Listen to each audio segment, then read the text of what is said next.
Traditional toys have always been around, from dolls to army soldiers and blocks to action figures and train sets. Children and adults alike have been enamored by them, and for a good reason too. In fact, 43% of adults make up the overall market for toy sales. According to the Guinness Book of World Records, the toy market really started up back in 1760 when William Hamley opened up the first toy store in London called Noah's Ark. It is now known as the world's oldest toy store. Toys also started picking up back in the Industrial Revolution when adults started realizing that toys could be learning stimulants for children. The first toy manufacturing company was founded back in 1838 in Philadelphia, while the first toy fair was held in 1903. And from then on out, the next 40 years, toys would be mainly centered around being manufactured within the United States. Initially, toys were items like spinning tops, building blocks, and yo-yos, but over time, toys became more intricate and detailed with different types of creativity. I mean, we went from porcelain dolls and rag dolls to Barbie styling heads with color change aspects and features. I mean, over time, as different materials and fabrics and textures were introduced, it allowed the toy industry to really change. During the early 90s and 2000s, digital toys made a huge hit, from the Nintendo DS console to Tamagotchis and Furbies. We had this new technology era that changed the toy industry as well. Claw machines also came up as a fad at one point during this technology era, but had some controversies due to being marketed as gambling machines towards children, since they were rigged and didn't have foolproof guarantee of one walking away with a prize. This was made evident underneath the Johnson Act of 1951. Over time, in 1973, the act was done away with and the law became relaxed, and it wasn't perceived as gambling since a certain threshold of money, more than $100, had to be the prize's value in order to be considered gambling. However, one way the toy industry was able to profit off the concept of the risk for the reward was the concept none other than blind bags. Blind bags are toys typically small enough to fit inside the palm of your hand that are wrapped up in boxes, capsules, or pouches, covered in packaging to allude to the mystery of what you could get out of the list that the company created. Children could purchase the toy with the hopes of getting the one they wanted, with the company banking on the buyer to come back for more, either because they didn't get the one they were after or to complete the entire set. Companies were really smart with this marketing strategy, purposely making some figures more rare than others and limiting the quantities that were in each package to intensify the hunt for collectors. Companies also preyed on this completionist mindset and mentality that serial collectors had, triggering people's OCD so that collectors felt the need to buy everything in order to have a complete set. This also contributes to overconsumption, which we'll get into later. Another way blind bags became incredibly marketable to kids and parents both is the price range. Blind bags tend to cost $5 to $10 for one capsule or packet, whereas that's a lot cheaper than a Beyblade arena, a Barbie dream house, or an entire Hot Wheels racetrack. Not to mention, it also pacified children that tend to pitch fits, so parents could buy them something small that didn't break the bank and kind of pacify them from pitching a fit in the store. It's also important to note that blind bags are not just packets that you open with a keychain or a figure. They are also trading cards like Pokemon, Yu-Gi-Oh, and Magic the Gathering. Blind bags are also so popular that some content creators that make IG Reels, YouTube Shorts, and TikToks have even gone as far as to make their own DIY handmade blind bag in order to open them on short form video content. Also like to add, while it's not an official blind bag, the entire concept of buying a mystery box on eBay or Mercari is also technically falls in the same category as a blind bag, because you have a creator that is opening a mystery item and you want to know, did they waste their money?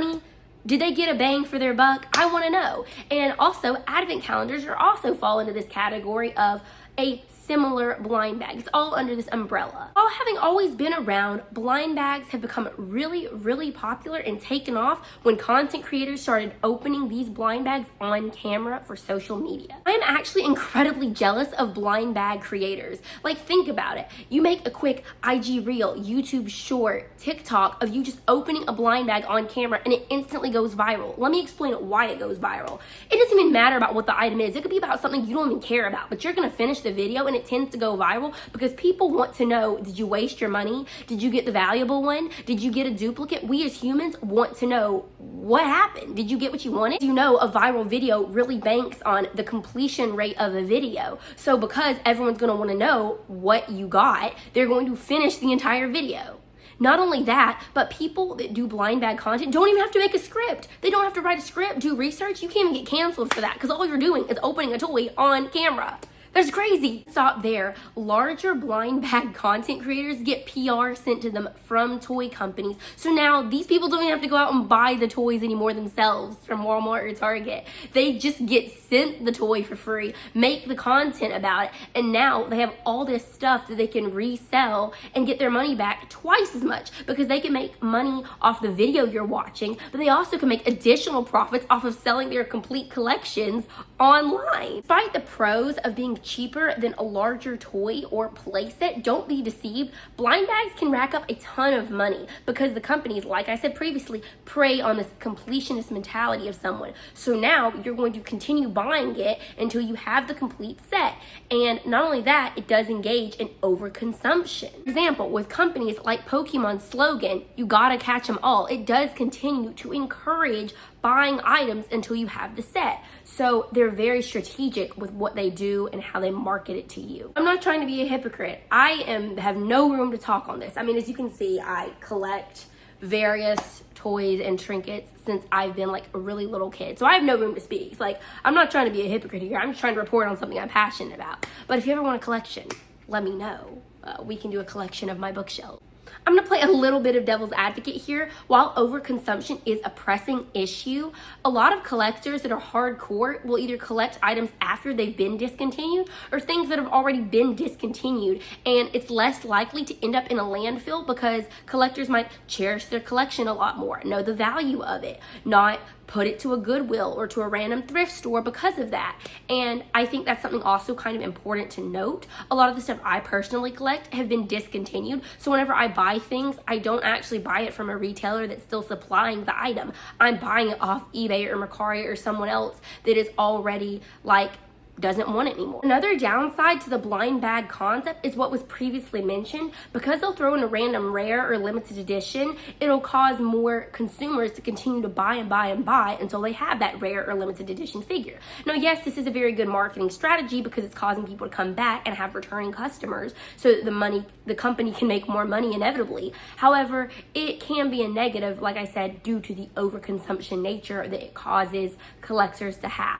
From a collector's perspective, it can be really frustrating and eventually turn people off from collecting altogether if these companies continue to do this far too often. What companies tend to do is once they strike gold on a marketable item, they'll continue to keep pushing it and pushing it and pushing it with new series almost every month, it seems, until the market is overconsumed with them and collectors get drained from spending their hard-earned money on it. And also the quality tends to decrease whenever this happens as well. To end on a bit of a higher note, this does allow for communities to be formed, like on Reddit threads, Facebook groups, Instagram fan accounts, so that like-minded individuals can connect over their collecting community and express themselves freely with people that have like-minded interests as them. Also forgot to mention, there are some groups that will literally put in the UPC codes or the weights of each blind bag so that you can figure out exactly what you're getting before even buying it.